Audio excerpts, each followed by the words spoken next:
Hello everyone, कैसे हैं आप सबका फिर से एक नए वीडियो पे स्वागत है। आइए हम लोग जानते हैं भारत और नेपाल के बिगड़ते रिश्तों के बारे में। नेपाल में इन दिनों काला पानी विवाद को लेकर भारत के विरोध से भरे पड़े हैं। नेपाल का कहना है कि भारत ज़बरदस्ती उसके काला पानी इलाकों पर अपना कब्जा दिखा रहा है। इसे लेकर वहाँ लगातार प्रदर्शन हो रहे हैं। इतना ही नहीं, इसे लेकर वहाँ की संसद ने शनिवार 13 जून को विवादित नक्शे की मंजूरी भी दे दी है। नेपाल के इस नए नक्शे में भारतीय सीमा से लगे लिपुलेख, काला पानी और लिपियाधुरा जैसे रणनीतिक क्षेत्र पर दावा किया गया है।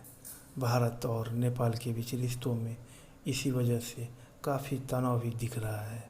काला पानी उत्तराखंड के कुमाऊं मंडल के पिथौरा जिले में आता है। ये करीब 3500 वर्ग किलोमीटर का इलाका है। ये एक ऐसी जगह है जिसकी तुलना आप डोकलाम से भी कर सकते हैं। यहाँ 3 देशों की सीमाएं आकर त्रिकोण बनती है। ये देश हैं भारत, नेपाल और चीन। अब आइए इन बढ़ते तनाव को आपको हम 3 बिंदुओं में समझाते हैं।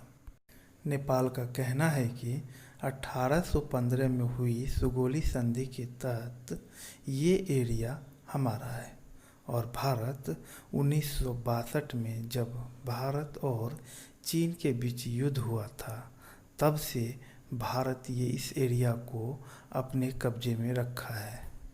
दूसरी ओर भारत का कहना है नेपाल के इन दावों का कोई आधार नहीं है। विवादित नक्शे पास होने पे भारत के प्रतिक्रिया भी आए हैं।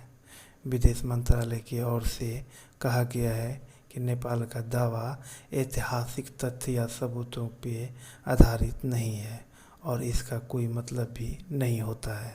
भारत के लिए क्यों अहम है ये इलाका? ये इलाका भारत के लिए रणनीतिक तौर पे बहुत ही महत्वपूर्ण है। यह इलाका भारत का है। दरअसल चीन की नज़र लंबे समय से इस इलाके पे है, जहां से वो कभी युद्ध होने की सूरत में आसानी से भारत में प्रवेश कर सकता है। ये वो इलाका है जहां भारत ने 1962 में युद्ध में अपनी मजबूती दिखाई थी।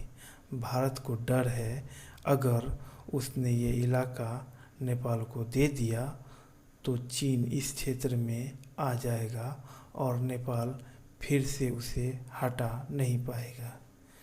जबकि ये इलाका 3600 मीटर की ऊंचाई पे है, जो कि उत्तराखंड के सीमा से लगती है।